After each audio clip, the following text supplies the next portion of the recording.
Today we will speak about interrelations between personal and social identity and between individual and a group. Personal identity usually reflects relations between a person and other individuals and is presented by personal features. Social identity reflects membership of a person in a group and is formed in intergroup relations. What are relationships between these two identities? The social identity theory presents them as two mutually exclusive types of identities. A person can be incorporated in the system of interpersonal relations, thus having personal identity, or become a member of groups acting within intergroup relations. More current research shows that they are not in opposition. Instead, a person always creates a balance between personal and social identity. Personal identity provides a sense of freedom and independence. You can make your own judgments, you can see the world from your own point of view. But it does not offer security. Nobody can protect you if you're alone. Social identity provides security, support, but it requires loyalty to the group and acceptance of group norms and perceptions. Thus, to obtain security, people have to give up part of their freedom. Thus, each person is looking for a balance of freedom and security that better suits his or her needs. The more you're loyal to the group, the more you see society from the point of a group. And especially in situation of conflict, you think like other group members and you behave like other group members. The relationships between social and personal identity are also defined by the type of culture.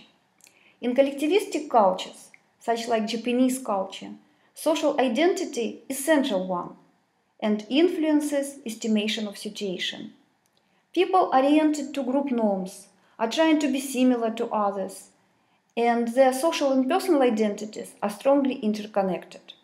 For example, in my research I found the following main themes in personal narratives: common fate, returning to close relations with ethnic groups, value of commonality, interdependence. In individualistic cultures like British or American, the development of personal identity precedes development of social identity. Personal identity determines individual estimation of situation. People are oriented to personal achievements, interpersonal relations, and are not oriented to be similar to others. In my research, I found the following main themes in personal narratives: personal development, professional career, nuclear family, independence. Social identity has three main components. First of all, you have to know about membership in social group. Second, you have to be emotionally involved and loyal to group, share the same emotions, feelings, and perceptions as others. And you also have to believe in sameness of in-group members, that they share common attitudes, stereotypes, values, and that they are different from the members of other groups. Each social identity shapes as a result of membership in this group, and also in the process of opposition and comparison to other groups. The very existence of outgroup, negative and conflict relations with them strengthen social identity. How do people enter a group? What are factors that impact their decision to become members of the group? First of all, people always assess a possible group. We usually choose a group that requires minimum efforts and provides maximum rewards. We also expect a group to increase our self-esteem through its achievements, social positions in society. Second important mechanism is initiation. It serves symbolic function of membership through crossing the boundary, acceptance of group norms, and increasing group loyalty. Group norms also play an important role in establishment of membership. They regulate behavior of group members, create link to group goals, and increase salience of identity. How people make sense of their interaction. The theory of symbolic interaction describes people as pragmatic actors. They adjust behavior to the actions of other people based on symbolic interpretation.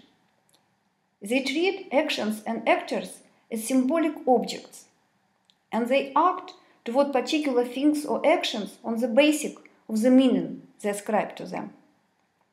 The meaning of such things and actions derives from social interaction that one has with others and the society.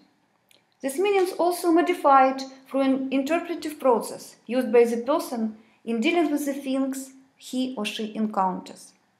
Thus, society constructs of organized and patterned interactions among individuals and symbolic meaning we ascribe to them. Crowd behavior is different from usual intergroup behavior. Crowd is usually characterized by anonymity of people who do not have specific common features. Crowds quickly influence through contagion and are vulnerable to influences. In situations of threat or uncertainty, people in crowd often lose rationality of their behavior. These factors usually lead to destructive, irrational behavior and group violence. What are reasons behind these processes?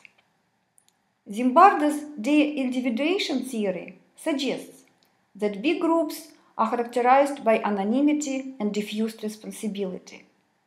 In these groups, people usually lose their identity and are less concerned about social evaluation of their behavior. It results in impulsive, irrational, and regressive behavior.